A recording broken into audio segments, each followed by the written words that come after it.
இன்றைக்கு தமிழகத்தில் சட்ட ஒழுங்கு அடியோடு சீர்கட்டு விட்டது. அதற்கு காரணம் இன்றைக்கு போதைப் பொருள் விற்பனை, பல ரூபத்தில் போதைப் பொருள் விற்பனை நடக்குது.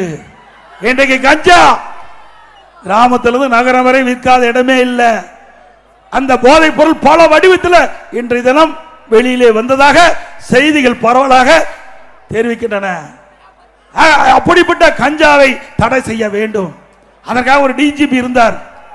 அவர் இந்த கஞ்சாவை தடை செய்வோம் என்று 2.0, 3.0, 4.0 போட்டு ரிட்டர் ஆயிட்டார். கடைசி வரைக்கும் கஞ்சாவை கண்டே பிடிக்கல.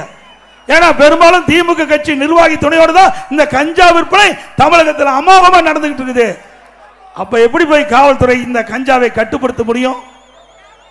அது மட்டும் இல்ல, 2 ஆண்டுக்கு முன்பு காவல்துறை மானிய கோரிக்கை முதலமைச்சர் அவருடைய டிபார்ட்மெண்ட் அவருடைய துறை அந்த மானிய கோரிக்கை நடந்து கொண்டிருக்கும் போது அந்த காவல்துறை மானிய கோரிக்கையில் 20வது பக்கம் 2வது பேரா என்று கருதுகிறேன்.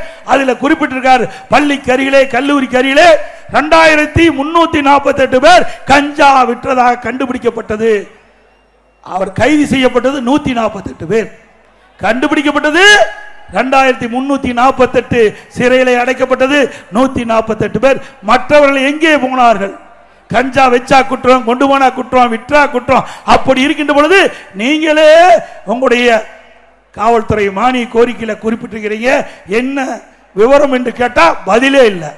ஏன்னா மற்றவங்க திமுக காரன், 148 பேரை தவிர்த்து மீதி எல்லாம் திமுக காரர். அதனால காவல்துறை கைது செய்ய முடியல. அப்ப எப்படி போய் கஞ்சாவை கட்டுப்படுத்த முடியும்? சிந்திச்சு பாருங்க. இன்றைக்கு தமிழகத்தை பொறுத்த வரைக்கும் மற்ற மாநிலத்தை காட்டிலும் அமைதியாக இருக்கின்ற ஒரு மாநிலம், அமைதி பூங்காவாக திகழ்கின்ற மாநிலம் தமிழ்நாடு. அப்படிப்பட்ட மாநிலத்தில் இப்படி திறமையற்ற முதலமைச்சர் தமிழகத்தை ஆளுகின்ற காரணத்தினால இப்படிப்பட்ட நிகழ்வுகள் அன்றாடம் நடைபெற்றுக் கொண்டிருக்கின்றன. இந்த கஞ்சா போதை ஆசாமியால் தான் கொலை, கொள்ளை, திருட்டு, வழிப்பறிவு, பாலியல் வன்கொடுமை நடக்காத நாளே இல்லை.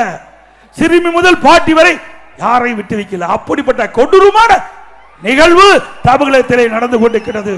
இதற்கெல்லாம் முடிவு கேட்டுக்கின்ற தேர்தல் 2026 சட்டமன்ற தேர்தல்.